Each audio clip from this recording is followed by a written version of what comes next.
met die programma. Is dat veel? Oh ja, toch wel.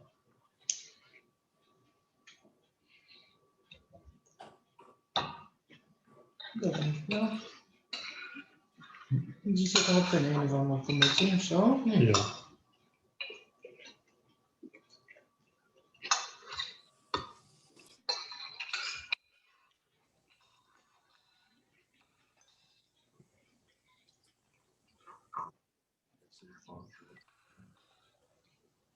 Okay.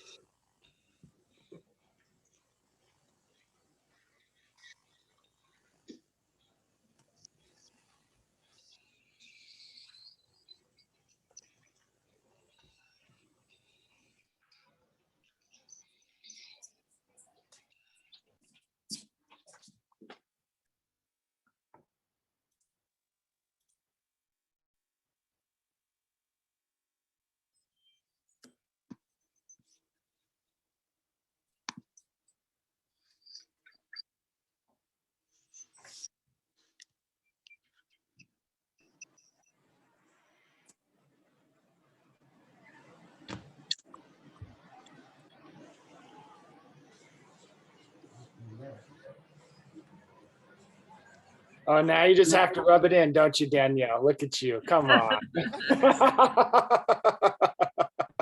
It was getting cold in there, so I came outside in the sun. Roughing it. I lost you. Where'd you go? There you are. Allison, why don't you go outside for us up in Saskatchewan? Yeah, but she can go out in a t-shirt because she's used to that. Yeah, there is that. I see other people on here who understand. They're getting the same. Well, it's warmer now than it was. We had a lovely streak of minus 49 degrees Celsius. That was cool. Oh, Minus 56 Fahrenheit for those who do the Fahrenheit. That was cool. But it's better now. I think it's about minus 10. So t-shirt weather, definitely. You gonna put this on there, or It'll duplicate it. I think I thought I would try it. Yeah. just a second.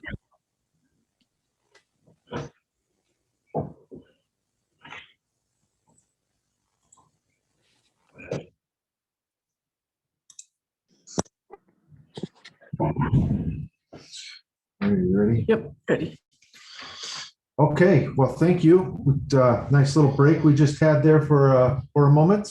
Now is the opportunity you've heard the committee reports, and now is the opportunity for you as the member to ask some questions. We've got the committee chairs here. We've got the board members here, so feel free to unmute yourself, ask your question. You can also raise your hands if you'd wish, and I will acknowledge you by raising your hand. We do ask that you please try to keep your devices on mute, just to eliminate all of that background noise that we can. So if you've got a question to ask, please ask. As far as the logos go, we're going to try to present those on a screen share again.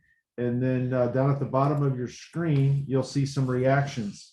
And this is being recorded so that I can go back and look at those reactions and kind of see how the membership wants to vote on those logos. So hopefully we'll see some good reactions on those. Matt, whenever you want to present those, we can certainly proceed with that. Right now, I'm going to turn it back over to Roseanne, and we can start the question and answer session. Great. Hello again, everyone. I hope that everyone is going to feel comfortable asking us questions. I know that it's a different setup than what we normally have. I want to thank everyone for all their presentations this morning and taking your time to show up for this. I know that it's just another challenge for us I'll wait till you guys to meet this way. So if we have any questions coming forward, how are we? So if anybody wants to put their hand up, and I can look if you have video on, or if you have a question, you can unmute yourself and then ask your question. There's a bunch of people on without their video, so I can't see if you raise your hand. But Karen Osborne has her hand up. So you can unmute, Karen, and ask your question. Thanks, Roseanne. I have a question, a couple questions for the Finance Committee on how we're doing statements. One is when we got the loan through the payroll protection, where did we record those funds on these financials? And then Jason, you want to handle that, or should I? Jason's looking through some paperwork. Okay, and then the second question is on the AGM, the expenses went up substantially since the last wrap-up meeting for 2020's AGM. And I was just wondering what else we had grouped into those numbers, because it went from a loss to a major loss. And I'm curious as to what hit that account. Jason, do you want to answer the question on where the PPP loan shows up, or should I? You certainly can. It's up to you, Eric. I'll give you the first crack at it. According to our accountant, the PPP is a loan, so therefore it's not a profit or loss. And then it shows it should be $22,750. And I forget exactly where that shows up, if it does. Well, if it were a loan, wouldn't it be under liabilities? And it's certainly not under the liabilities on the statements. Oh, yeah, that's our accountant had some very descriptive of where it was, because it's also a grant, or we applied for a grant, and therefore it's a net sum zero. But I wanted to see it specifically, but the accountant auditing didn't allow that. Jason, did I get that right? You did. Gosh, I'm not seeing it now.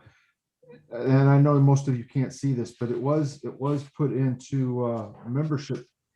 Not membership. It was put in as income, but he pulled it out and put it into a government grant as per our 990 form states. So it's in our 990 separated out as a grant. And I'm not. I thought it was under miscellaneous income, but I don't see it there right now. So.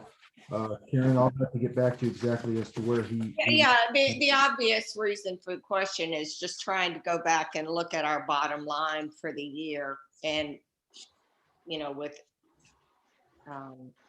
Give you the bottom line with and without extraordinary circumstances for the year as to how it affected it in total, but I can't see it when I'm looking. If you were to pull the PPP out, we had a net income of $7,000 according to our 990. If you take out the PPP loan and the unrealized gains, we had unrealized gains of $21,000, and that came from our William Blair investment. Right.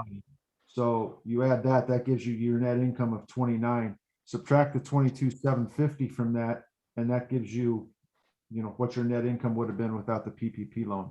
Okay, so it is somewhere on the profit and loss statement then, you're saying?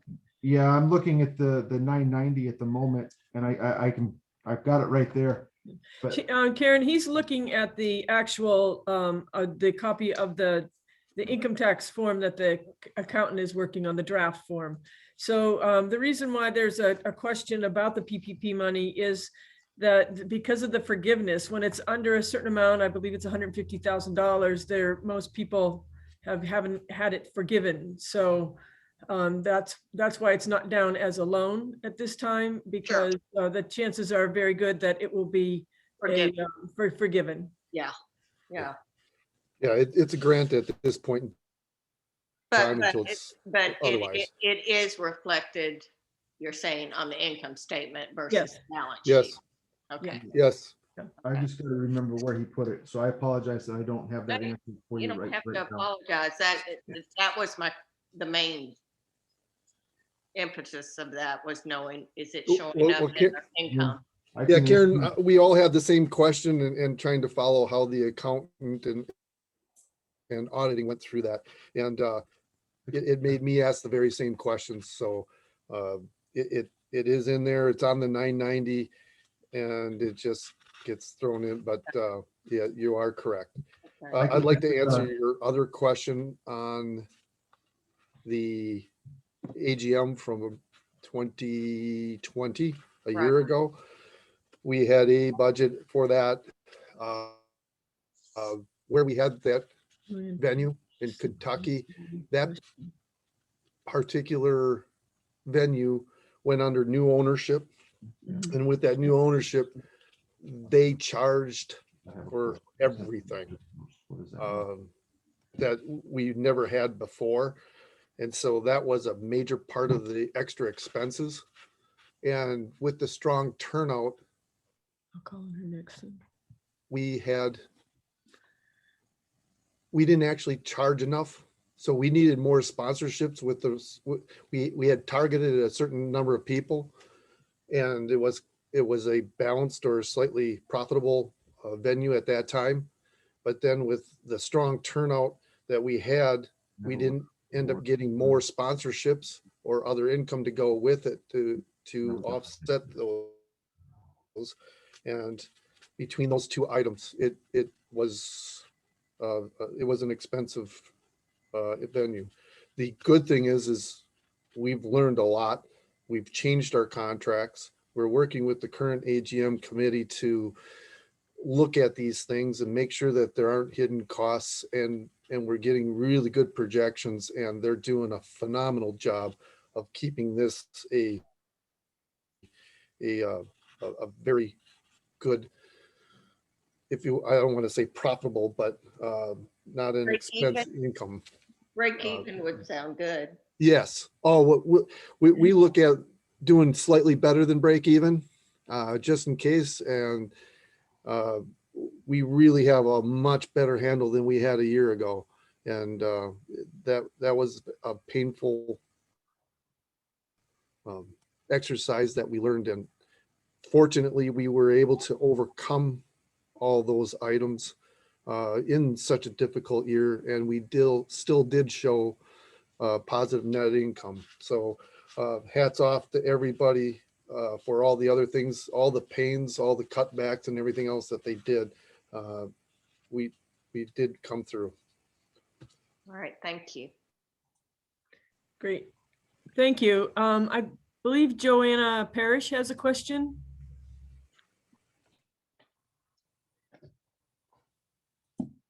Joanna, if you want to unmute your microphone, you could ask. Yeah. Hello, my name's Joanna Parrish. I sent a letter in, I think it was like in January, February, about becoming to see if I could become get on the membership council. And I did get one email back, but I never got any answer. And I'm kind of wondering what is going on. Sure, Joanna, at this time, are you talking about our FHANA member council, or are you talking about the KFPS membership council? The one that you're asking for, what is it, the bilingual one? And that might be the KFPS one. I'm not quite sure. Sure, Joanna, we have 3 representatives for that position. And at this time, the KFPS is revamping their whole system. So we will certainly keep your name, up for that you're interested in that. But at this time, there's some changes that'll be being made by the KFPS, and we're not sure what that's going to be at this time. Okay, thank you. Thank you. Is there anyone else that has a question?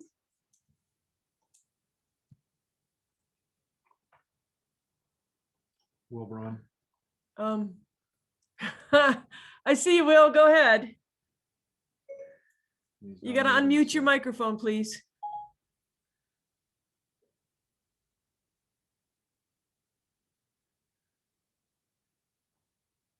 Your microphone needs to be unmuted. It's usually in the lower left-hand corner. There's a little icon of a microphone.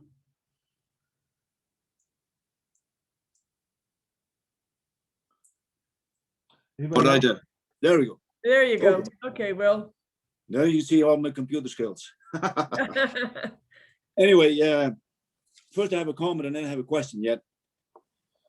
You know, I think FHANA is going in a really good direction. I'm really pleased to see it the way we're improving on, but there's also a lot of things that can be improved against. And I'm not trying to be a troublemaker, but what intrigued me really was when Roseanne is president, when you gave the first statement, and it shows that you had a nice picture of it. There was 3 stallions were approved to go to the 70-day testing.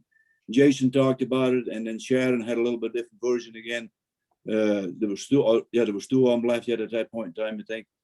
I'm also in the Leidenraad for FHANA at the KFPS, and I asked the same question at the KFPS, and then I was shut down pretty quick by the KFPS.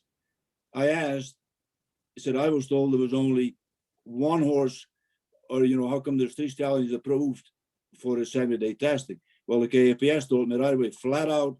They said no, there's only 1 approved for the 70-day testing. And then now on the FHANA site, they say, I keep on hearing the opposite. So I think there's a big line of communication. There's something is not connecting quite right, whether KFPS is at fault or FHANA, but somehow now I hear these good messages right now through the FHANA membership. Oh, we had 3 stallions, this and that. But if I talk to the people in Holland, they tell me the opposite. I got an email from somebody from Holland asking, how come there was 3 stallions approved for the 70-day testing? And according to them, there was only 1. Now we keep on hearing 3, and now it's down to 2. So I think we have to be careful. What are we doing and how we present this? Because the other thing what you have to think about is what we're doing here now all over the world. I was looking at it. I've been talking to other people through the Leidenraad from other countries. They keep on saying, if FHANA can get the stallions approved over Zoom, via Zoom, how come we can't do it? Well, I said, I have nothing to do with that. But anyway, we want to be clear, I think, what kind of message do we send out? And there's always another side of the story. It's not just what FHANA says. It has a lot to do, and I talked to some people in the Leidenraad about it. Well, they didn't know anything about it, that there was 3 horses ever approved to go to the 70-day testing, and now we hear the opposite. Anyway, no discussion. I don't want to be a troublemaker. I just want to make everybody aware. The other question and this is a question, our frozen semen, and it all has to do with stallions, of course, and stallion breeding, getting stallions approved. What I keep on hearing now, the Frisian Connection, they're having pretty good results with their frozen semen, but there seems to be a discrepancy in between the mares they breed at home and when it goes out to the general public, so to speak. My own personal thinking is all the time, why, and we heard about it today already, we need to do more for the health of the Frisian horse and all these type of things. And we're trying to promote that. I know the Fenway Foundation is going to be involved in something else again. But my goal would be, why don't we see if we can improve the frozen semen? And I didn't know what the problem is. If the problem is by the mares, by the stallions, the way we handle the semen, or even the way we inseminate the semen. But now when I hear the feedback from the Frisian Connection, it sounds like with some of the semen, when they breed the stallions at home, they have a higher pregnancy rate than when they send the semen to somebody else and they use a different breeder.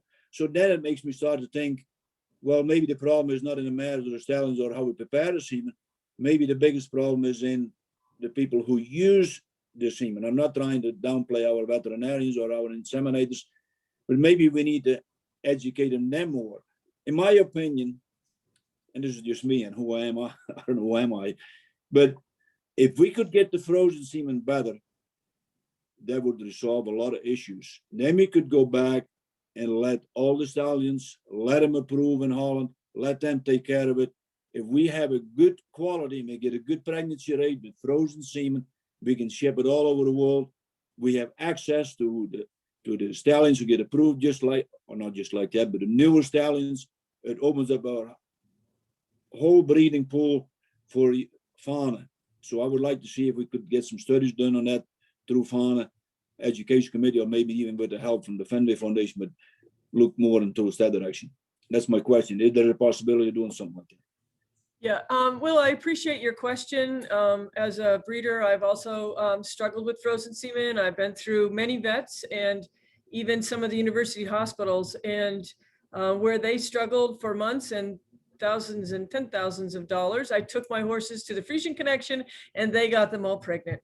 So I think you're right on target that it has to do with the handling of the frozen semen and the mares. Frisian mares, as we all know, of breeders, their follicles are much larger, and when you think it's ready, wait another day or two. And a lot of times vets aren't familiar with that, or they tell me stick to teeth and we'll stick to mares, and then my mare's open. So I completely agree with what you're saying on that. And I think that we could look into that, ask that maybe the education committee to do a little research, and maybe ask Angie if she would be interested also in helping. She's part of the education committee. But I think that some research in that area would really benefit the members of FHANA that breed with frozen semen. I think you're right on target with that. Roseanne, Thank if you. I could just respond to that, I think you're spot on. I've seen Janice and Amy have produced a guide on what has worked with them with frozen semen. I actually tried to provide that to my vet one year, and they were like, no, these follicles are the same as a quarter horse. That's crazy. But you make up a really good point. So what I'll do is Lisa and we can sit down and talk, and the rest of the education committee as well. And perhaps we could get Janice or Amy, if they're willing, to do a webinar for us on how they breed with frozen semen at the Frisian Connection. And maybe they would be willing to help us with some of their material they've already produced to put an article in the magazine as well. I think the more education we can get out there on how breeding can be different with the Frisian, the better. So we'll definitely take that on as action. Sure. And Will, I'd like to address what you said in the beginning as far as the stallions and our stallion testing at this time. Sharon was exactly spot on as far as the information she gave. Of course, the member council over in the Netherlands would have no idea what FHANA is doing for the breeding. They're not involved in our process. We're not involved with reporting to them. So they would not be the people that would have any idea. The judges and the stallion owners and the committee, as Sharon stated, it's an evolving process. It's a changing process, and it's hard to keep your hat on when you're watching it. So, but you have to have trust that what we're doing is what's best for our FHANA members. And I would love to see other countries be able to get their stallions approved. And I would love to see other people take our model and utilize it. But there's always going to be hearsay. There's always going to be what they call haters and people that are going to question things and start rumors that aren't true and hearsay. But you can trust the report that the Stallion Committee was given by Sharon, that is exactly where we're at and where we're at right now with the process. But thank you. Did you have another question, Will? You have to unmute yourself, though. Your lips are moving, but we can't hear you. It's a little microphone icon. It's usually white with a little red line through it. Many times it's in the lower left corner.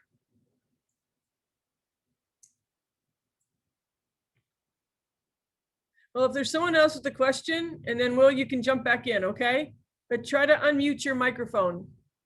Thank you. Is there anyone else with a question? Oh, okay, well, go ahead. Yeah, just one comment on that.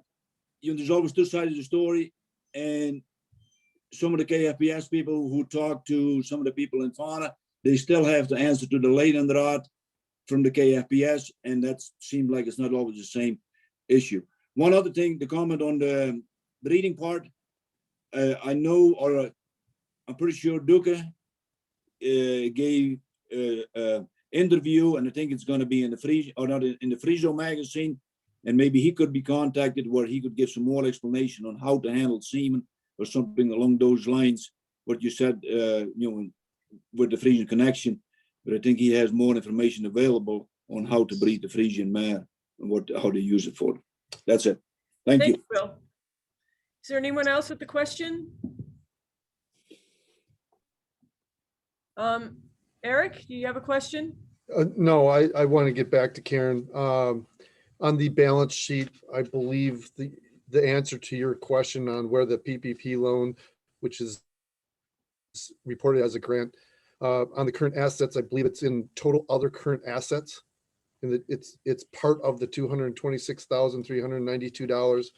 On the equity line, I know it's part of net income, 29,117.77. And so Thank you for if you checking take on 20, that. if you take $22,750 out of that, that is the PPP loan type grant. Okay, thank you. Thank So- you. I still got a question too. Okay, Johanna, go ahead. Okay. I just, I mean, I have not seen everything about this whole webinar thing, but just in case, and I asked that question in November too, November, December, when we had a Zoom meeting, just in case, if there's no curing, if there's still a travel ban, what are we gonna do then? Johanna, at this time, we do not have a plan. We are just looking at the whole situation, and the inspection committee will be coming forward with a plan. Okay, because I'm from the Netherlands myself, and I follow what is going on over there. And it's the way it is right now. I mean, until June, July, they still keep the emergency, like COVID emergency law in effect. And I don't know. I mean, that's another thing. Are they willing to come over, the judges? So to me, I think that would be, you probably don't want to wait till the last moment, because there's a lot of people are depending on this right now. And I'm sure you guys are doing too, so. Great, thank you for that. Mark, do you have any comments about that, being the liaison for the inspection committee? I do, Ms. Parrish. My response would be is that obviously we're at the mercy of whatever the KFPS wants to do, and while we try to coordinate with them on a regular basis relative to the needs of the organization here within North America, the travel restrictions relative to the United States and North America and Canada, as well as the ones that are governed by Europe, we are at the mercy of whatever they decide to do. I know that there has been discussions about an alternative plan, or at least looking at an alternative plan, but there is nothing that's in concrete yet, and we're just going to have to roll with the punches the best we can and try to plan for it. Obviously, last year when we got hit with the COVID, when it was initiated here in North America, we were punting to try to keep ahead of the programs and try to keep ahead of the CDC just in case we did have an inspection. So as Ms. Clow had indicated, we are working on CDC policies, and we're going to implement safety plans and things of that nature just in case we can have them. I hope that answers your question, ma'am. Yeah, what I said, I mean, to me, it's like, as long as you're looking forward to it, because obviously nobody wanted to have it last year, but if you're going to have this year, I mean, I'm not saying it's going to happen, but it probably would not be a bad idea to have an idea or a plan in working. That's just my whole thing. I agree. Thank you. Joe, did you want to add anything to this as the chair of the committee? I think well said by Mark. We are concerned, but optimistic. Maybe that's foolishness, but from what I'm hearing is that at least in the United States, anyone who wants a vaccine can get it by July, which is getting it, pretty close to inspection time.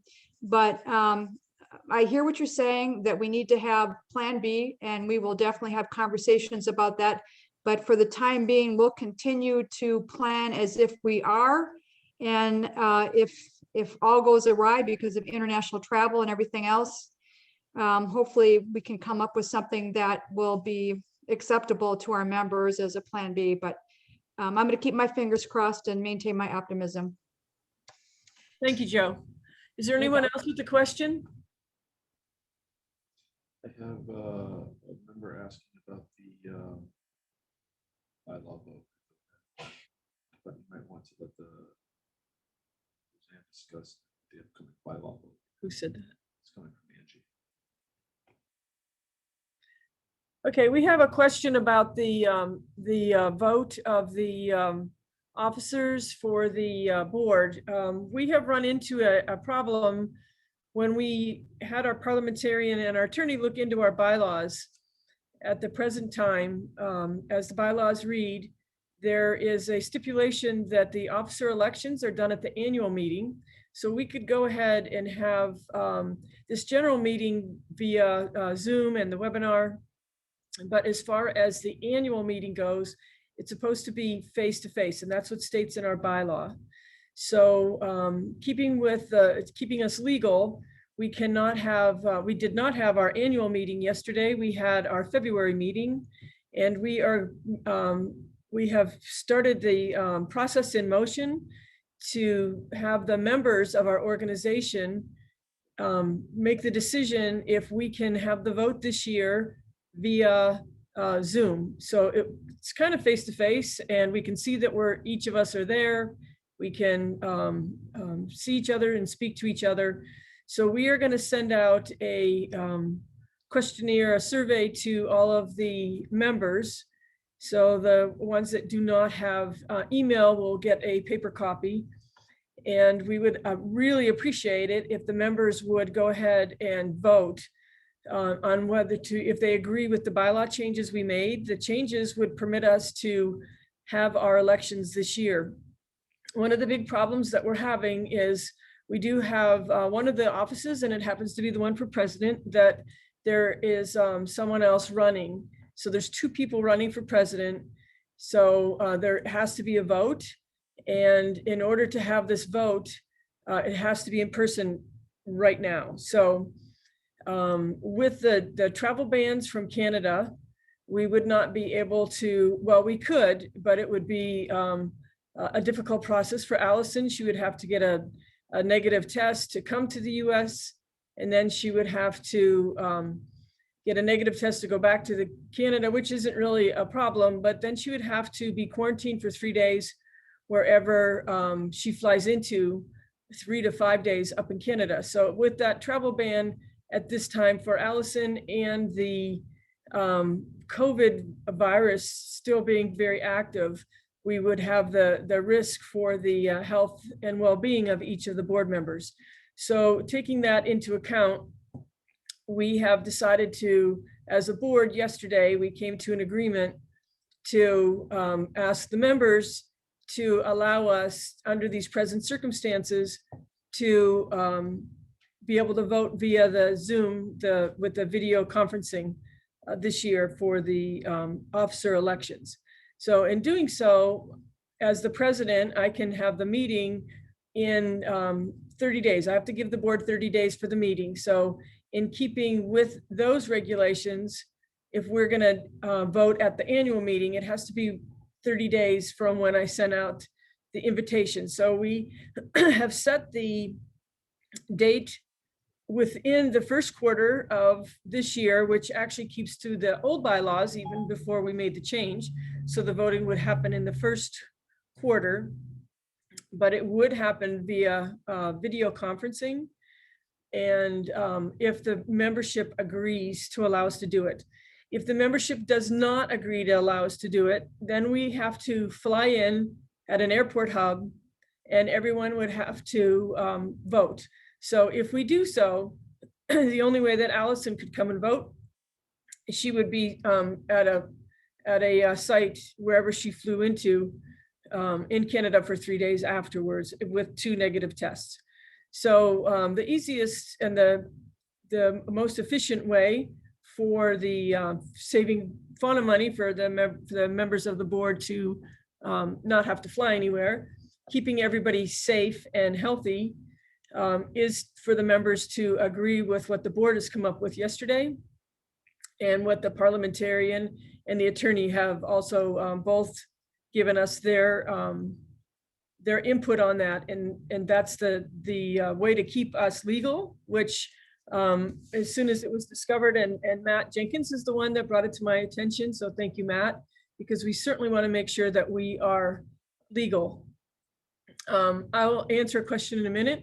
So this is, we've already started it in process. I've already sent the 30-day invitation out to the rest of the board, which is the 31st of March would be the in-person meeting of the board if it does not pass.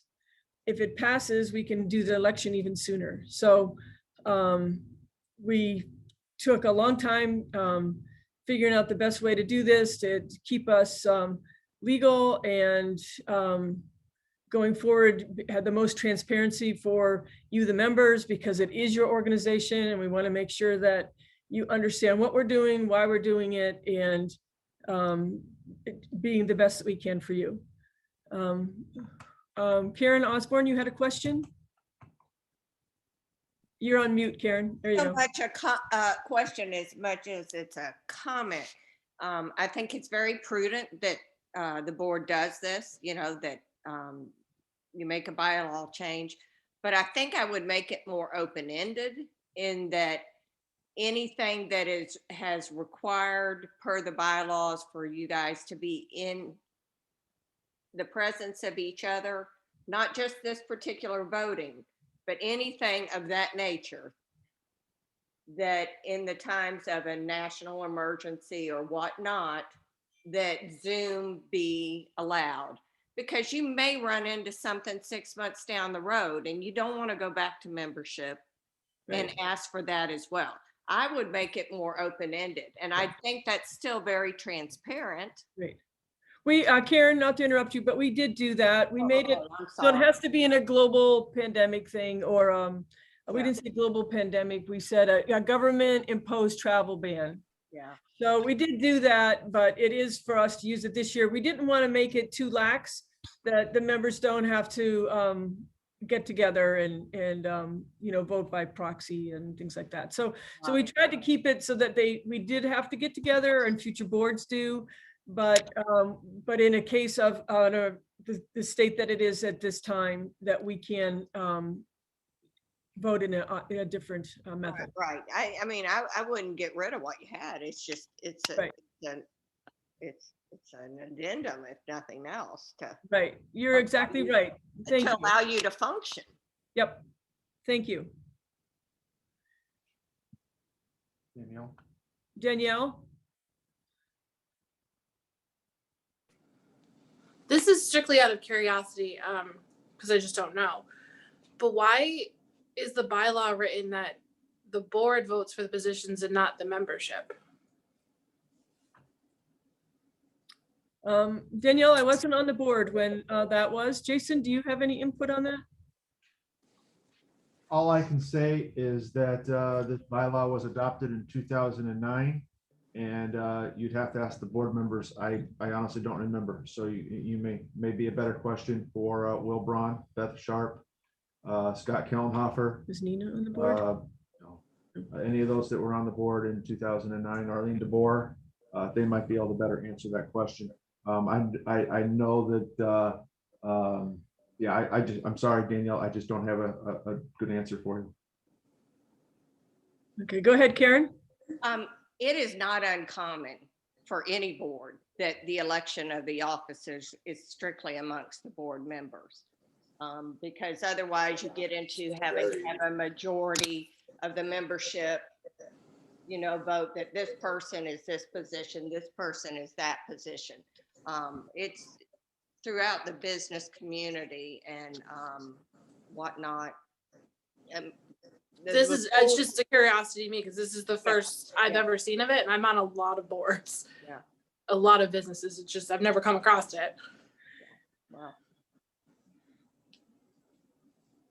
I do have a point of information. The board was talking yesterday, and our parliamentarian will be working with to update some of our other bylaws. So we will be probably next year's election, the members will be voting on some other bylaw changes also.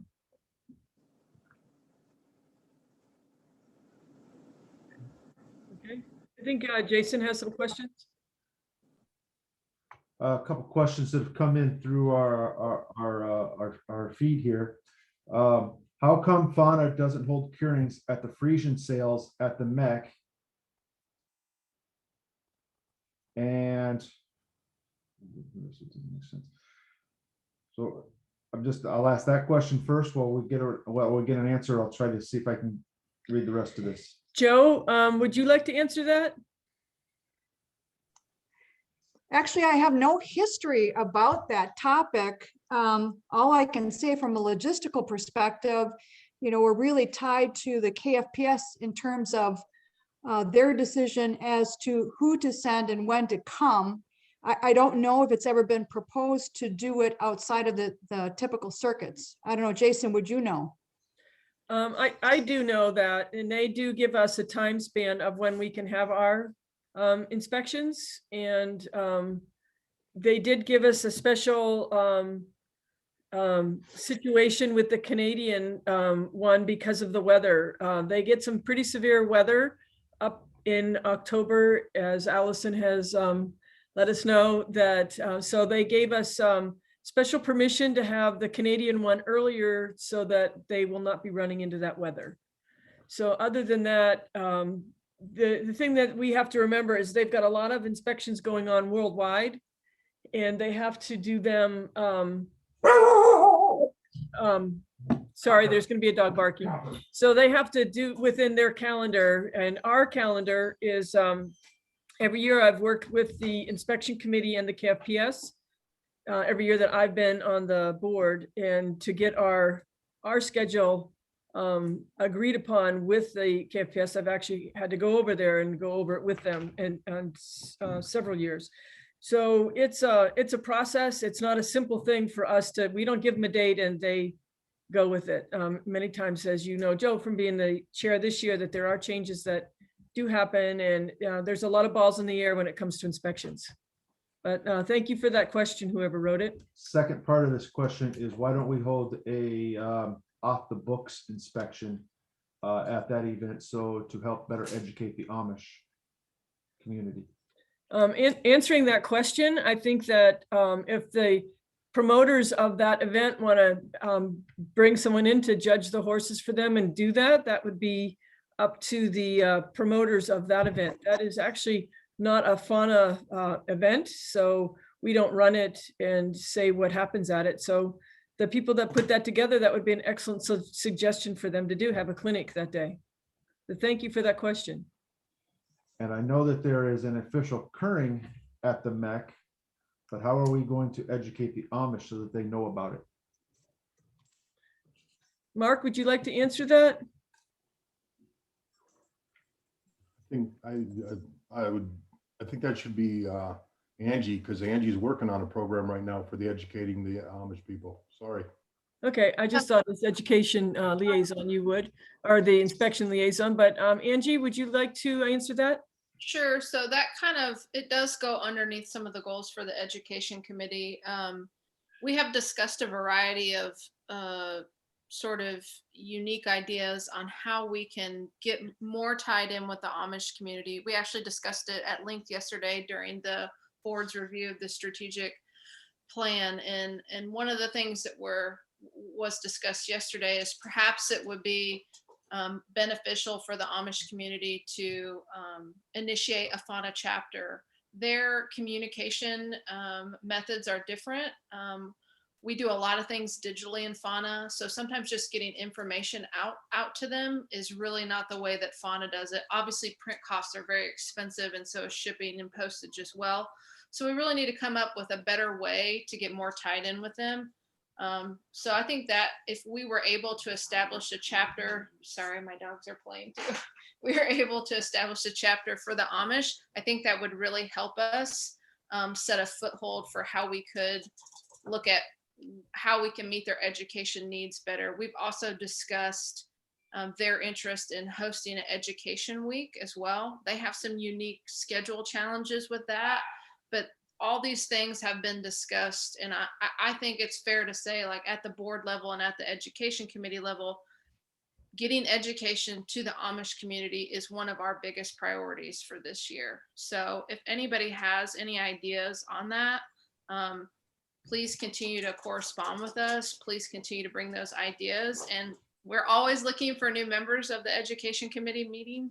So if you are interested in participating in those meetings, even if you can't do it every month, if you just want to come and give us your ideas, I think we would be open to that. Great. Thank you so much, Angie. I appreciate that. Danielle Piezak, did you have a question? It's not so much a question. We did the Frisian sale 2 weeks ago. We had the FHANA table set up, and I can tell you, Aaron's husband, Nathan, I mean, the both of us, we had lines of people. We had a good 15 people in line all day long. They literally just wanted printed education material.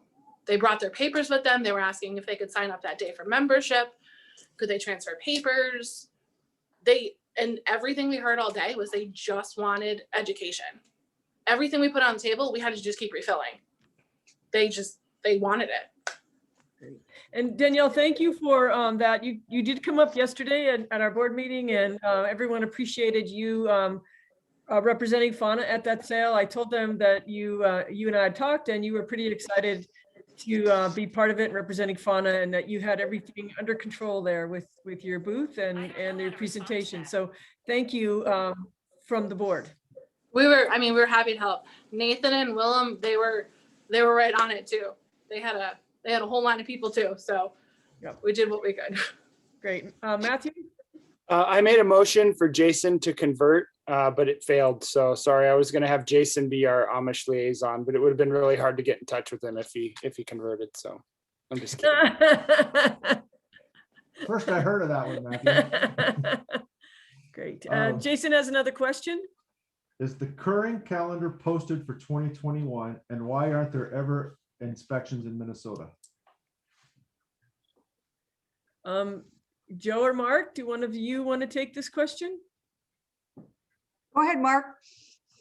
So the specific question about an inspection in Minnesota, the inspection committee accepts applications from entities within North America to have inspections. So there's really kind of a two process, and I'm sorry, Angie, that I dumped on you on that question about the Amish, because the inspection committee works through the process of reviewing the applications and assigning the locations that have the inspections. So if there is a location in Minnesota that somebody would like to have an inspection, I would certainly encourage them to fill out an inspection application that can be obtained off of the website. Once the application is completed, that the process would be is to submit that application to the inspection committee, and then the inspection committee will review it. The inspection application, please keep in mind that the inspection application in the review process, where we scrutinize the application, is that from a financial standpoint, we want to make sure that we can at least break even on the costs that would be associated with having an inspection at a specific geographical location. For example, if you sent in an application for having an inspection in Minnesota, and you suspected that you were going to get about 4 or 5 horses, the inspection committee probably would not grant the approval for that application or recommend approval to the board, because financially the logistics that would be associated with such an inspection wouldn't pay. So we would respectfully suggest that you would go to a location that would be closer to your area. And then I'm gonna go back to the Amish question. When the Amish are educated in how to go through the process of requesting an inspection, then the inspection committee would certainly get involved. Ironically, this year, and I'm probably getting a little long-winded here, ironically, this year, the inspection committee did recognize the fact that the Southeast United States was not represented for an inspection. So we actually reached out to a person that we suspected might be able to sustain hosting an inspection. And so that is one thing that we did do from a geographical standpoint. I hope that answers the question. And I would add to that too, we have the deserts on our upcoming agendas, those areas that are underserved that we want to talk about. How do we best accommodate our constituents there? Second of all, we have developed initial criteria about how to weight these applications and how to select the sites. And we're more than happy to post what those criteria are. And they would be related to things, again, as Mark had said, number of registrations, distance to the next site and the like. And I will be happy to provide it to FHANA and to the general public. And the other comment I would make, it begs the question if our outreach for disseminating information about applying is getting everywhere it needs to go. And that's something we should talk about maybe in the future here too. But we have been talking about this at the FMC and again, reiterating the due dates. And if you need any assistance in filling out an application, the members are here to serve. We put it out on the FHANA Facebook pages and such, but if there's some communication option that we're missing, let me know about it and we can make sure that we are disseminating this more broadly and we don't miss somebody. Great, thank you, Joe. And thank you for adding that we do want to make sure that every member has an opportunity to make it to have their horses inspected. So thank you for that. Jason, do you have another question? Any questions from? I don't see any hands. I've got another question here, but I just want to give everyone an opportunity. No, I don't see anybody else. Okay. Another question here is, why can't we get North American judges to be certified to judge our horses so that we don't have this issue that we're currently having? I'm not sure where to send that question. If someone on the board would like to address it, I know that in the past there were North American judges, and it seemed that many of the inspection sites requested the Dutch judges. I think that it'd be a great idea to have North American judges. Certainly would help us in a time of a pandemic to get them here. But the question is of whether the membership would be welcoming to having North American judges. I think I would turn that back over to the membership. One thing that you might mention, Roseanne, is that we did have a program. I mean, historically, we did have a program to educate and certify North American judges. And so historically, this has been tried before. And as you said, sites would actually request Dutch judges only. It's really difficult because the North American judges don't have enough opportunity to see enough Frisian horses. And I think a lot of the members are pretty aware of that. And that may be why there was some prejudice against the North American judges. So you need to look back at the history and understand that FHANA has tried that program before, and it was not as well received as we might have liked. Now, in our current situation, I don't know, perhaps we might want to revisit that. But that's something that would need to be developed and talked about with the membership and make sure that they're on board for it. Thank you, Charlotte. I appreciate that. Another question, Jason? Is there any other questions from anyone?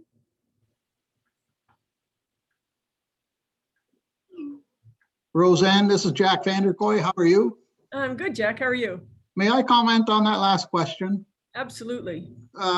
Just to add to that, you know, I understand why someone might ask the question, but the process for Dutch judges to be officially recognized as a judge is very long, is very strenuous, and the KFPS has very, very high standards, and they will not admit anyone into the judging just like that. They have to prove over a period of 5-6 years that they can qualify for a judge.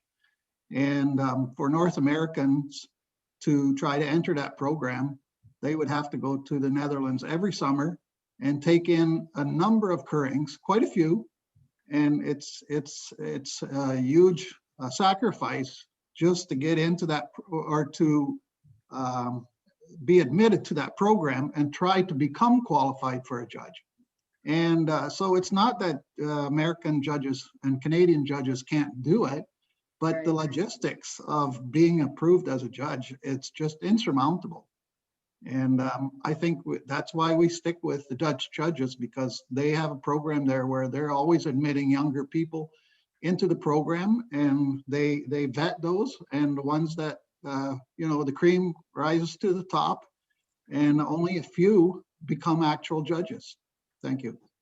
Thank you, Jack. I don't know if any of you are aware, I know some of you are, like Karen Osborne joined us in the past.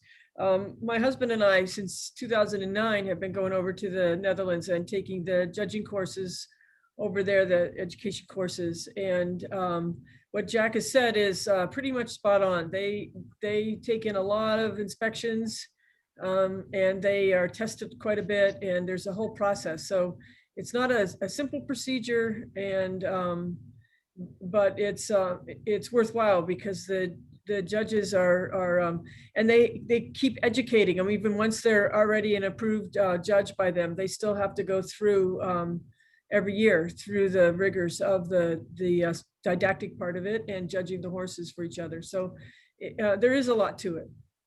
Right. And I'm glad that Jack brought that up. It does require a significant sacrifice in terms of time and also financial sacrifice as well. So people need to be aware of that part of the process. Yes, it's lengthy. You're looking at a significant investment, both financially and time-wise, if you wanted to pursue that program. And the other thing that at one point I'd said to IDS, because I'd always passed all of their tests, I said, so what's next for me to become a judge? And he said, you have to learn Dutch fluently. So that's not going to happen anytime in the near future. Ik spreek een beetje Nederlands. So anyway, are there any other questions?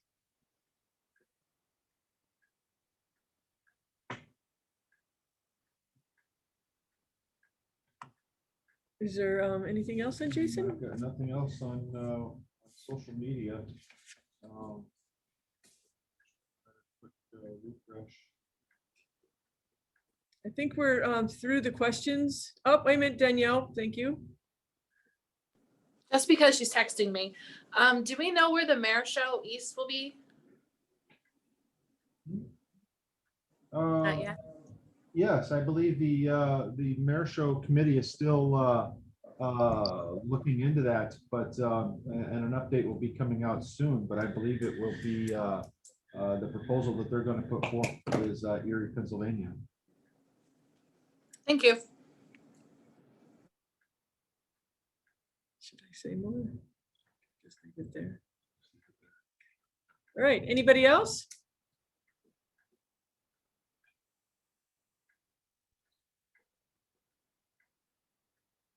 All right, so I think that would complete our question and answer session. We appreciate everybody's time this afternoon.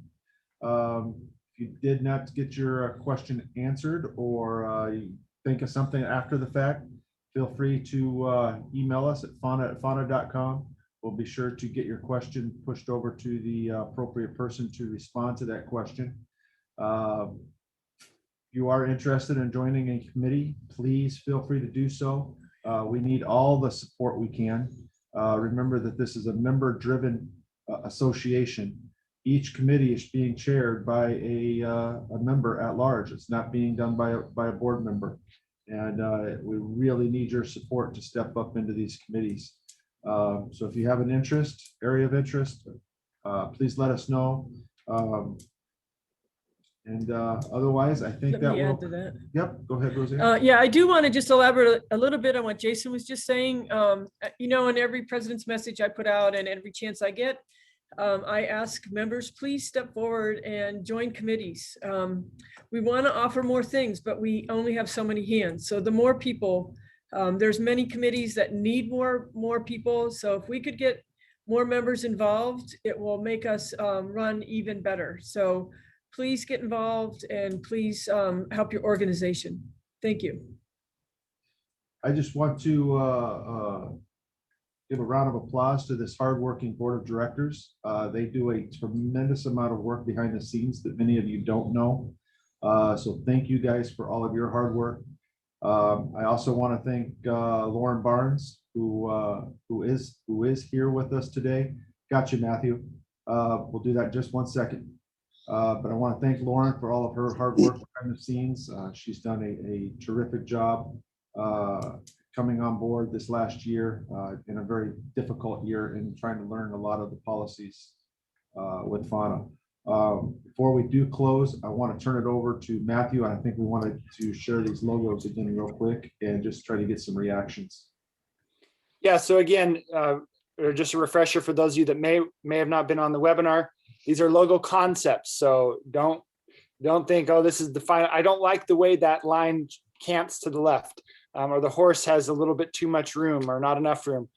These are concepts based upon images we have. So the first one is the shield and crown concept with a silhouette of a horse, a full figured horse.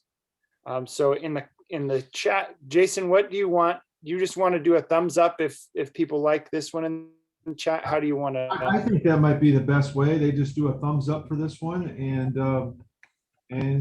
we're going to show them then. All right. On the reaction.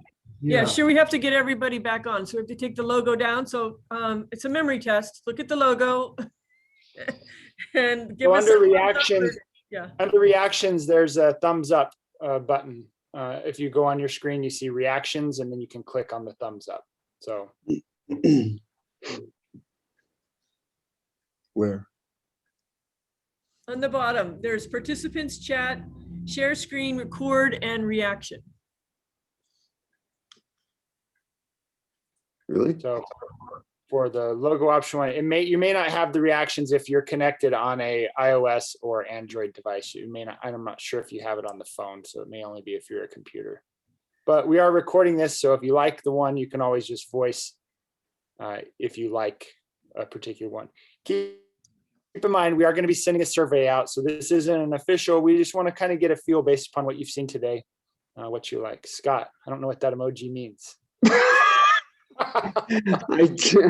Call me later. Sorry, I'm trying to keep a low profile. Sorry, but whatever. My mistake. Oops. 1, 2. I had one up. What happened? I saw three or four. Okay, Matt, we'll go ahead and show the next one. Okay, number 2. So number 2 again is a concept, which would be more of an abstract, artistic rendering of a Frisian horse with a crown and FHANA. Of course, our organization is FHANA, so FHANA is going to be in the logo. Imagine that.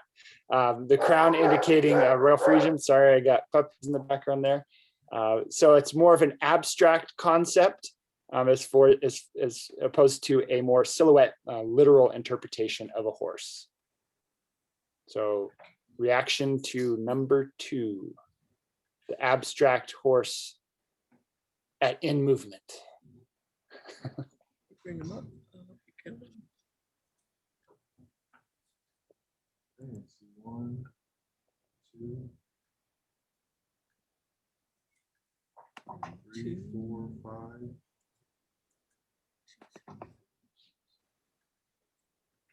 I see 3 on one screen. They're gone. Okay, we'll do the next Okay. one, Matthew. And then to quote Miley Cyrus, this one is the best of both worlds. So we have a combination of the concept of the shield, the crown, and an abstract bust of a horse.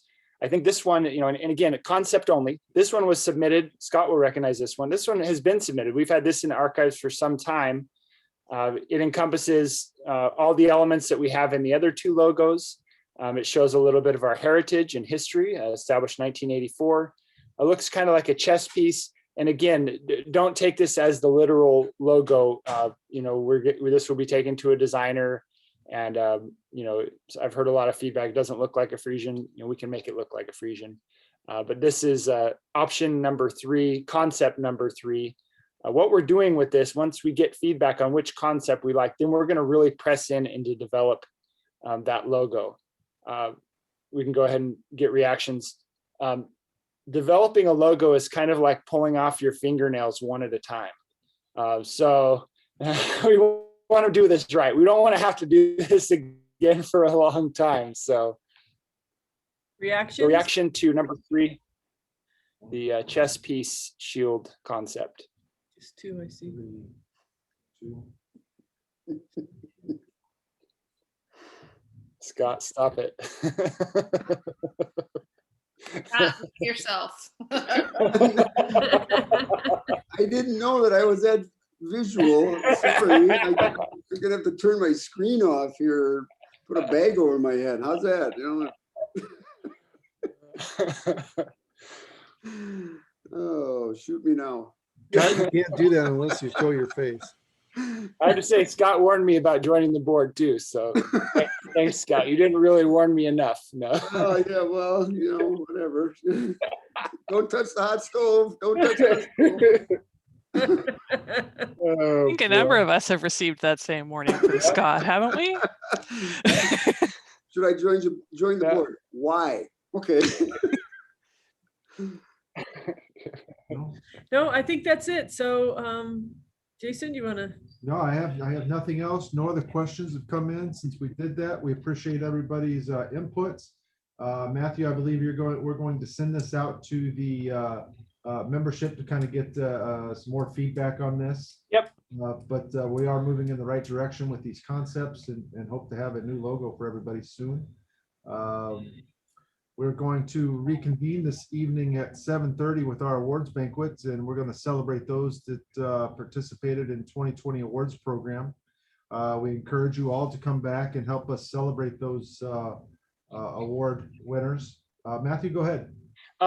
You know, in this day and age, being able to go out on the town and have fun is few and far between. So I challenged the board yesterday to dress up semi-formal. We do it when we get together. So if you're going to attend the awards banquet, put on your best, you know, glass, because we were trying to make the most of what we're stuck with COVID-19. So thank you everyone for attending. That's all I have for you. Yep, we want you know, bring with you your favorite cocktail. We'll raise a glass and salute all those in attendance. I'm sure that Scott's got some great cocktails that he'll be serving up later. I'll leave it there. Thank you guys for coming. We appreciate your time this afternoon and look forward to seeing many of you back this evening. Scott says, "What do you mean pour a cocktail?" He's already got one in his hand. Yeah, keep it off the screen, okay? That's why his video's off. I've got a cocktail IV going. What do you mean? There's Thank you, guys. Thank you. See you tonight. Thanks, I guess. Okay. Thanks for the laugh, Scott. I'm leaving. Goodbye.